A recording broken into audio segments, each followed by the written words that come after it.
le mec se la pète, genre, mais grave, je refuse des clients, quoi. C'est, tu vois, le type prétentieux. Mais vraiment, ce titre ne me convient pas du tout, mais pourtant c'est vrai. Et il faut que je vous explique pourquoi, parce que ça va vous servir à vous aussi, c'est obligé de toute façon. Donc on en parle juste après l'intro.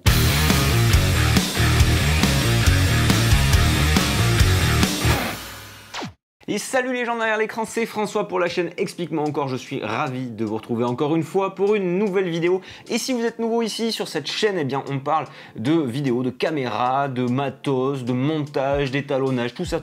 Et d'ailleurs si c'est quelque chose qui vous plaît, vous pouvez envisager de cliquer sur le bouton s'abonner juste en dessous.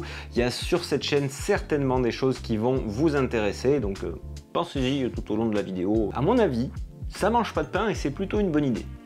Aujourd'hui, on va parler un petit peu de business vidéo. Et surtout, je vais vous raconter quelque chose d'absolument vrai, hein, le fait que je refuse énormément de clients et je vais vous expliquer pourquoi. Parce que depuis que j'ai commencé, j'ai fait des erreurs pas graves heureusement, mais qui m'ont permis d'apprendre un petit peu et de sélectionner un petit peu mieux mes clients et surtout d'avoir un équilibre de vie, un équilibre dans le travail qui est plutôt intéressant et plutôt sympa. Et ça, j'avais envie de le partager avec vous. Parce que je suis pas subitement devenu millionnaire et tout, non, absolument pas. C'est plus en fait une philosophie de vie, une philosophie de ce travail-là que je vais vous exposer et un petit partage d'expérience de ce que j'ai vécu pendant les 3 dernières années. Voilà, c'est cadeau et puis vous en ferez ce que vous voulez. Parce qu'aujourd'hui, tout le monde veut de la vidéo, tout le monde veut sa vidéo. Et quand j'ai démarré, on va pas se mentir, hein, j'ai un petit peu pris tout ce qui passait parce que j'avais peur de manquer, j'avais peur de pas avoir assez de boulot, j'avais peur de refuser des clients tout simplement. Et en fait, je me suis rendu compte au fil du temps que c'était quelque chose dont il fallait pas du tout avoir peur. Au contraire, il y a des cas où c'est même carrément beaucoup plus intéressant de refuser des clients. Mais trêve de blabla, je vais vous expliquer exactement les critères en fait qui font que je vais refuser des gens, refuser des contrats. C'est parti, on y va tout de suite, on commence par quelque chose de très simple. Les premiers clients que je vais refuser systématiquement, ce sont les clients qui ne respectent pas mon process. Les clients qui ne respectent pas le process, c'est quelque chose à fuir et à éviter. Par exemple, tout bêtement, si vous demandez un acompte, votre client refuse de verser un acompte, il vous dit non, je te paierai tout à la fin. Pas bon, c'est vous qui décidez, il y a anguille sous roche, déjà c'est pas cool. Ou si vous demandez d'être payé après le tournage par exemple et que bah non, votre client vous dit voilà. Le client il est en droit en fait d'attendre un résultat et c'est bien entendu à vous de vous adapter par rapport à ses attentes. Mais par contre, la façon dont vous travaillez, ça c'est vous qui l'a décidé, c'est vous qui l'imposez. Si vous tombez sur des clients qui n'acceptent pas la façon dont vous travaillez, et ça peut être dans la préparation, dans la conception, ça peut être dans la facturation, ça peut être dans plein de domaines. Si ces clients-là ne respectent pas la façon dont vous travaillez, c'est clairement un mauvais plan. Parce que vous êtes sûr que vous pourrez avoir des incompréhensions, voire même des problèmes. Enfin, ça peut être casse-gueule. Donc, soit le client adhère au process, et on avait fait une vidéo d'ailleurs avec Albert là-dessus, je vous le mets, elle s'affiche quelque part en haut ou dans la description. Soit votre client adhère à vos process, soit il n'y adhère pas, il n'est pas fait pour vous, il vaut mieux voilà, recommander un confrère par exemple, ou lui dire écoutez je comprends, je vous remercie, mais je ne fonctionne pas de cette façon, donc je vous encourage à aller voir tel ou tel autre vidéaste. Mais clairement vous allez vous éviter du temps perdu et d'éventuels soucis, donc faites-le sans regret. Et donc ça nous amène au deuxième type de clients que je vais refuser, c'est les clients qui veulent négocier d'entrée de jeu. Alors pour illustrer tout ça, je vais vous donner quelques exemples qui m'arrivent assez régulièrement. Alors c'est très souvent des particuliers, parce que forcément ils connaissent pas trop un petit peu comment ça marche. C'est beaucoup moins fréquent quand c'est pour des professionnels. Mais ça m'arrive régulièrement de recevoir des demandes, notamment pour des mariages, où les gens tranquilles, au calme, me demandent si je peux leur faire un devis et dans le même mail, me demande si je peux leur faire une ristourne. Alors clairement, ces gens-là, ça c'est certain, je réponds systématiquement que je ne suis pas disponible à la date demandée parce que on sait pertinemment, vous et moi, que ce genre de clients, ça va être des clients à problème.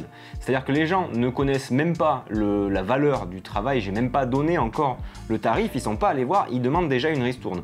Donc déjà, on part sur un mauvais truc là, on part sur quelque chose, un manque de respect vis-à-vis du travail. Alors peut-être qu'il y a des gens qui font systématiquement des prix affichés plus élevés pour les baisser après, ce n'est pas mon cas. Je suis quelqu'un d'assez réglo quand même, mes prix, c'est les mêmes pour tout le monde, il n'y a pas de... voilà. Et de manière générale, j'ai remarqué que plus les clients vont tenter de négocier, plus c'est des gens qui, une fois le film tourné ou le jour du tournage, vont être pénibles hein, on va dire ça comme ça. C'est pas une vérité absolue, hein. Moi ça m'arrive de proposer des ristournes de moi-même, sans aucun souci, parce qu'il y a des raisons pour lesquelles c'est intéressant. Si des gens me prennent des grosses prestations de moi-même, je vais proposer un petit geste commercial parce que c'est sympa de leur part de me faire travailler, autant, hein, du moins. Mais quand c'est demandé comme ça, avec aplomb, on se connaît pas, on sait pas, non. Et j'explique généralement aux gens quand c'est par téléphone ou des choses comme ça, je dis quelle est la contrepartie? Une ristourne, ok, pourquoi pas, moi je ne ferme pas la porte aux ristournes, mais il faut que j'en tire un avantage. C'est comme si vous alliez voir quelqu'un et lui dire bonjour, tu peux me filer 300 balles? C'est-à-dire qu'on se connaît pas, on s'est jamais vu, pourquoi faire? Ah non, comme ça, juste voilà, je voudrais 300 balles. Et donc non. Donc voilà, ça c'est l'aspect client. Maintenant, il y a des critères qui sont plutôt dans le choix de vie et la façon dont j'ai envie de gérer mon business. Et le point suivant, c'est tout simplement ma capacité de travail. La capacité de travail, c'est quelque chose qu'on a beaucoup de mal à jauger au début. On ne sait pas forcément combien de temps on va passer sur tel ou tel projet. C'est quelque chose qui vient avec l'expérience, on peut jauger beaucoup plus facilement. Et il y a aussi l'énergie, hein, dont vous disposez, parce que vous êtes des êtres humains, moi aussi je suis un être humain, donc à un moment donné j'ai plus d'énergie, j'ai plus de concentration, j'ai plus de patience, enfin tout ça. Et si on prend trop de contrats, ce qui a été mon cas la première année, j'ai pris un petit peu tout ce qui passait, hein, comme je vous disais, j'étais un peu en flip de savoir ce qui allait se passer, je savais pas trop jauger justement de tout ça, et je me suis retrouvé à certains moments à être complètement explosé, hein. Genre l'été dernier, je me suis fait défoncer, mais vraiment j'étais claqué, et à tel point que j'avais même plus envie de prendre ma caméra, quoi. J'étais plus motivé parce que j'en avais pris trop, j'avais trop de commandes, parce que je ne savais pas où était la limite de ce que j'étais capable de faire. Donc clairement, quand vous sentez qu'il y en a trop, que ça commence à faire beaucoup, c'est peut-être que c'est le moment de dire non et de dire stop, si bien sûr vous avez la trésorerie qui fait que vous pouvez vous le permettre aussi. Mais ça nous amène au point suivant. Donc n'essayez pas de faire plus que ce que vous pouvez faire, hein, sinon c'est un coup à se casser la gueule, vraiment. Donc ça c'est un conseil que je vous donne aussi, là-dessus il vaut mieux refuser des choses. Enfin le dernier point, et là c'est plus dans ma philosophie de travail, et je pense que c'est quelque chose d'assez sain, c'est qu'avec un prix juste, hein, on ne parle pas de prix délirant, mais un prix correct pour le fait de faire des vidéos, et on n'a pas besoin d'en faire 10 000 dans l'année, on n'a pas besoin de faire des centaines et des centaines de films dans l'année pour pouvoir en vivre correctement. Et ça c'est un truc que j'ai mis beaucoup de temps à intégrer. Il y a aussi le fait que maintenant ma boîte commence à fonctionner plutôt bien, le fait qu'il y a pas mal de bouche à oreille, qu'il y a les réseaux et tout, donc je galère pas trop pour trouver des contrats. Et là c'est vraiment une vision personnelle, hein. Le fait de ne pas vouloir gagner tout le temps plus et de faire encore plus, c'est quand même vachement sain. Ça veut dire que ça laisse du travail pour les autres, ça veut dire qu'on n'est pas spécialement en conflit avec les autres confrères, on va pas aller se bouffer la gueule pour trouver des contrats, puisque si on applique des tarifs qui sont raisonnables et qui sont méritants par rapport au travail qui est effectué, on n'a pas besoin d'en faire beaucoup. Ça veut dire qu'il peut y avoir plus de monde qui travaille dans le même métier sans forcément que la clientèle soit saturée de propositions, et puis ça enlève quand même pas mal de stress. Plus on gagne, plus on a d'emmerdement, on est bien d'accord, hein. C'est compliqué à gérer, les statuts, tout ça, et moi personnellement je fais ce choix là qui est de gagner moins que ce que je pourrais gagner. Je pourrais gagner beaucoup plus, je pourrais prendre beaucoup plus de taf, mais j'y passerai mes jours et mes nuits.